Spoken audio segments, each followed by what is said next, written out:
Hello, and thank you for joining me in this virtual space. Today, I will be showing you how I make sea moss gel. Sea moss has many benefits for your body, and it can help heal you. It contains 92 out of the 102 minerals that are found in our body. It's super easy to make, and today I will show you how. Okay, now let's get into this video. To make your sea moss gel, you will need a glass bowl to soak your sea moss in. You will need a glass jar to store your gel in once you make it. And you will need spring water, a strainer, and a blender. Now, you can also use lime and cinnamon when you soak your sea moss, but it is not required.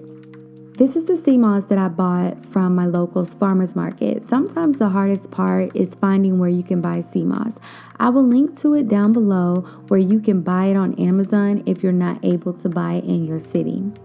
Now, looking at this sea moss, you will see that it has a lot of salt and other things in it. It's good to look through your sea moss just to see it and feel how it is. And I've also heard people that they thank the sea moss for the goodness that it's going to do to your body when you drink it and you eat it and you put it on your face. So if you want to do it at this point, feel free to do it.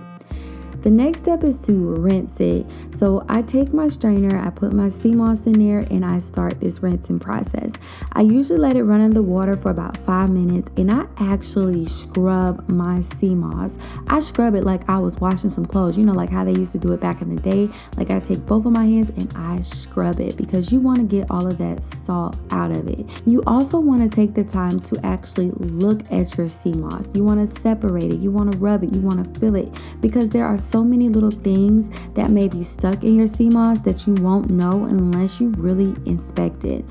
And you'll never know what you'll find. Like, I don't even know what this is, but it was in there and I found it. And after I found it, I just throw it away. Because this is coming from the sea. So of course you have to understand that there will be some things in there. I take this extra step to rinse my sea moss before I soak it because I will be using my sea moss soaking water for different things. So I want to make sure that I get a lot of the sea moss, that salt, off of my sea moss before I soak it, because I don't want to have to throw the water out. So for the soaking process, you want to take your bowl and you want to put your sea moss in it and cover it with your spring water. Okay, so 2 things. You want to make sure that your bowl is big enough so that when your sea moss expands, it won't fall out of your bowl. And you also want to make sure that your water can cover all of your sea moss, because once your sea moss soaks, it's going to expand, it's going to get larger. Now, this is an optional step, but I normally like to put lime or cinnamon in my water while my sea moss is soaking. The cinnamon and the lime helps with the smell of the sea moss because some people do not like the sea moss smell. So I just put the lime inside of mine to help with the smell, and I just like it, just gives it a good smell. I didn't have cinnamon this time around, so I just cut up my lime and I put it in there. Now you're going to squeeze that juice in there, but you also can put that whole lime in there. So make sure that you wash it off to get all those chemicals off of your lime before you put it inside with your sea moss. All right, so the next step is to let it soak. You can let your sea moss soak for a minimum of 4 hours.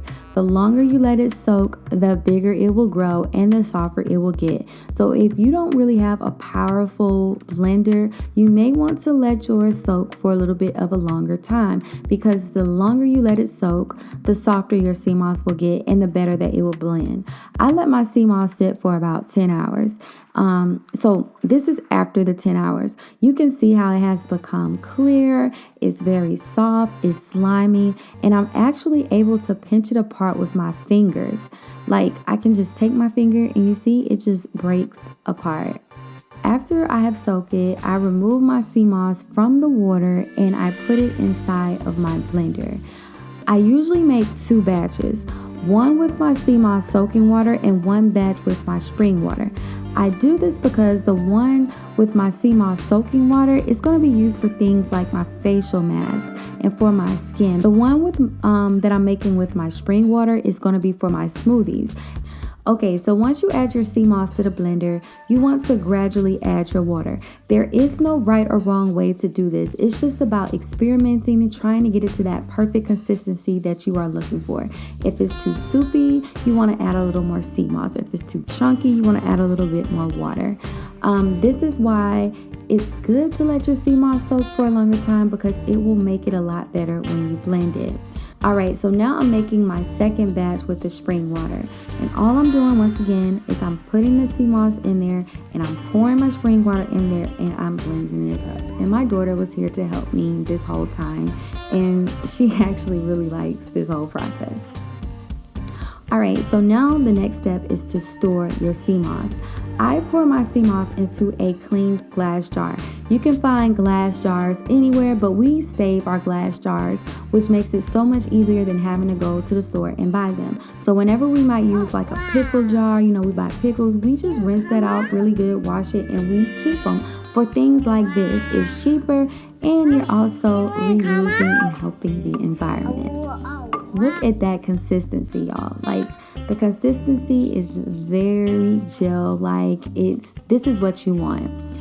Okay, so after you store it, you want to put it in the refrigerator to let the gel set. After I put it in the refrigerator and it's set there for about 30 minutes, I take it out and I do the sea moss gel check. I actually seen this guy on YouTube do it, and he actually turned his glass upside down. And if the sea moss doesn't fall out, you have officially made some really good sea moss gel. So mine didn't fall out, so I was super happy. So this means I passed the test.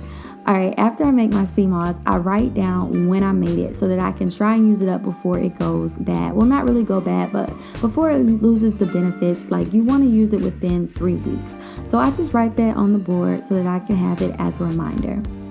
The last step, which is optional, is to save your sea moss soaking water. Like I said in the beginning, I will be keep in mind because I'll be using it for different things. You can use it for watering your plants. You can even add it to a smoothie if you decide you want to get a little bit of more health benefits to your smoothie. Or you can just take a shot of it, whatever you might feel. And some people make a tea out of it. So you can do whatever, or you can just throw it away. It's whatever you want to do. And that is how you make sea moss gel. Make sure to like, comment, and subscribe to this channel if you found this video helpful. Share it with someone. If you have any suggestions because you make your sea moss gel differently, please leave them in the comments box below. Now I'm sending you guys off with peace, love, happiness, and good vibes. Once again, my name is Shamanique, and have a great and positive day. See you in the next video. Peace out.